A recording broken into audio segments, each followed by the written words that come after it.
À 91 ans, après la naissance de Yosef, Yaakov décida de quitter Lavan et repartir en Canaan avec sa famille. Il en informa son beau-père.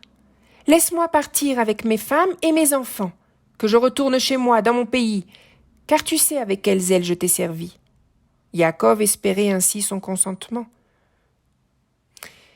Mais Lavan, qui reconnaissait la bénédiction qui reposait sur sa maison depuis que Yaakov s'y trouvait, finit par lui dire qu'il était prêt à payer ce que celui-ci désirait s'il décidait de demeurer avec lui. Yaakov lui fit valoir qu'il était temps pour lui de partir et travailler pour sa propre maison et de bénéficier à son tour de la même prospérité qu'il avait apportée, grâce à l'aide de Dieu, sur la maison de Lavan. Mais devant l'insistance de Lavan, Yaakov finalement accepta de rester en considérant une nouvelle répartition du bétail, selon certaines conditions qui semblaient plus avantageuses pour Lavan. Car en fait, Yaakov restait avec des animaux aux caractéristiques singulières. Lavan accepta, et ce jour-là, il retira tout ce qui lui correspondait, et plus encore, ne laissant à Yaakov que les animaux faibles. Puis il s'éloigna. Malgré la mauvaise disposition dans laquelle se retrouvait Yaakov après ce partage, il sut si bien s'occuper de son bétail qu'il en augmenta très rapidement la quantité. Et grâce à la prodigieuse capacité de reproduction de ces animaux, Yaakov s'enrichit énormément. Évidemment, cela éveilla la jalousie. Yaakov apprit ce que disaient les fils de Lavan à son propos, car ceux-ci l'accusaient de s'être enrichis aux dépens de leur père.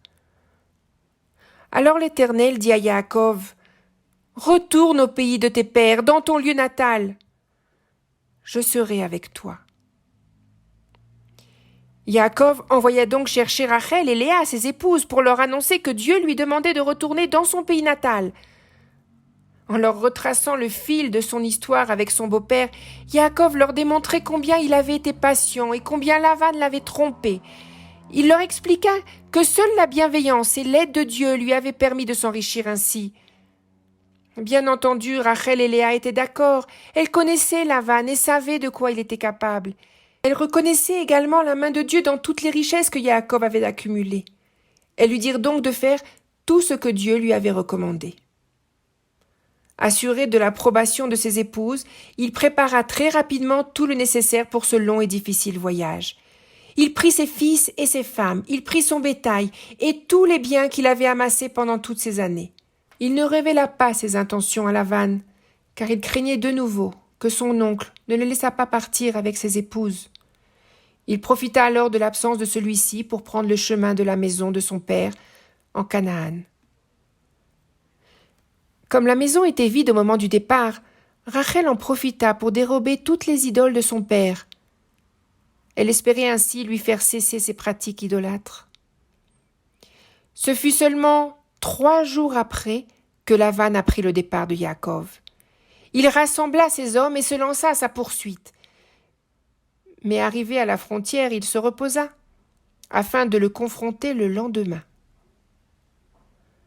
Dans la nuit, alors qu'il dormait, Dieu lui apparut dans un songe et l'avertit de ne point interpeller Yaakov, ni en bien ni en mal.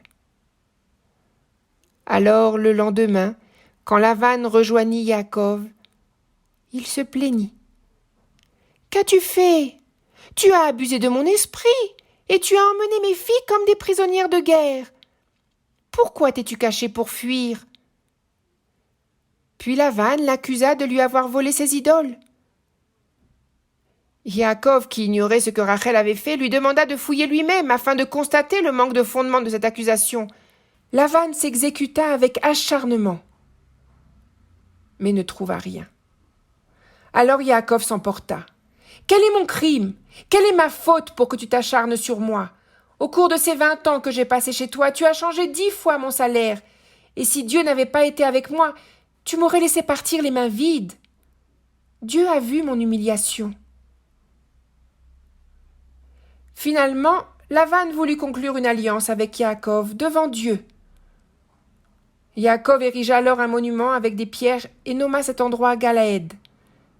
Devant ce monticule, Lavan, prenant Dieu à témoin, demanda à Yaakov de protéger et respecter toutes ses filles, et lui assura qu'il ne lui ferait pas de mal.